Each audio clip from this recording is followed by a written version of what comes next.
هاي هاكرز، رجعنا لكم في فيديو جديد وهنحل لاب كمان من ثغرة الايدور. تعالى نبتدي اللاب وتعالى اشرح لكم فكرة اللاب ببساطة. فكرة اللاب هنا ايه؟ ان هنا في مجموعة من البوستات، كل بوست عموما بيبقى فيه اي بي اي بتاع شخص معين. فالفكرة في هنا ان الاي دي عموما بيعتمد على الاي بي اي، يعني الاي دي هو الاي بي اي نفس القيمة. فهنا في ثغرة ايدور اللي انت لو بدلت الاي بي اي هتاخد اكونت تيك اوفر من شخص تاني. فتعالوا نطبق اللاب خطوة بخطوة واحنا مع بعض. تعالوا نسمي اللاب ونبتدي.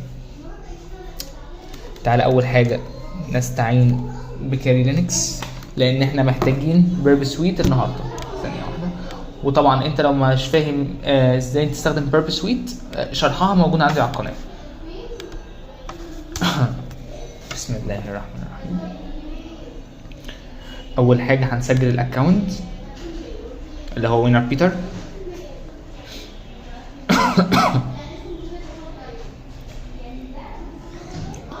مثلا نخلي مثلا وينر بيتر. تعالى بس نوقف الطلب واحنا بنسجل، والطلب كده وقف. تمام. تعال نحطه في الريبيتر عشان نحتاجه تاني. لا، هو مش ده الطلب اللي احنا محتاجينه. عدي دوت، هو ده الطلب اللي احنا محتاجينه. شايف الاي دي هنا هو الاي بي اي. تمام. بعد كده هنوديه للريبيتر. بعد ما وديناه للريبيتر تمام، حلو جدا. ايه المطلوب مننا دلوقتي؟ اللي احنا ندور في البوستات عموما على اسمه ايه دوت، على كارلوس. تعالى نشوف مين بقى اللي منزل بوست اللي هو بتاع كارلوس. تعالى نشوف ده ادمنستريتور. لا مش ده. طب مين ده؟ ده كارلوس. تمام جدا. تعالى ناخد ده كوبي كده. نوقف بس توقيف بيرب سويت. ندوس هنا، ندخل على البوست. بعد كده هشرح لك في الاخر، هرجع لك اللي هو الثغره عموما هنا بتبقى فين، هرجعها لك عموما بشكل اسرع شويه.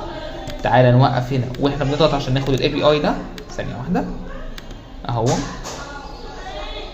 تمام، حلو جدا. هو ده الاي بي اي بتاع صاحب البوست. حلو جدا. هنا طبعا احنا عارفين ان في ثغره ايدور. طب ايه هنا الفكره؟ الفكره هنا ان احنا مثلا نيجي هنا مثلا في الريبيتر نقوم شايلين ده.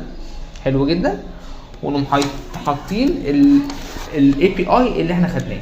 ثانيه واحده كده. تمام. سند 200 اوكي. هو هنا طالب عشان نحل اللاب يدي مدينا اي بي اي. ثانيه واحده، هو فين الاي بي اي؟ حلو جدا. هو ده المفتاح بتاع حل اللاب. تعالى ناخده كوبي. تعالى نعمل سبميت المفتاح عشان اللاب يتحل معانا. وكده الفكرة اللاب اتحلت معانا. فكرة واقعية ممكن نقابلها كتير. بالتوفيق يا شباب. استنوا الفيديو اللي بعد كده. السلام عليكم. هاي هاكرز، رجعنا لكم في فيديو جديد وهنحل لاب كمان.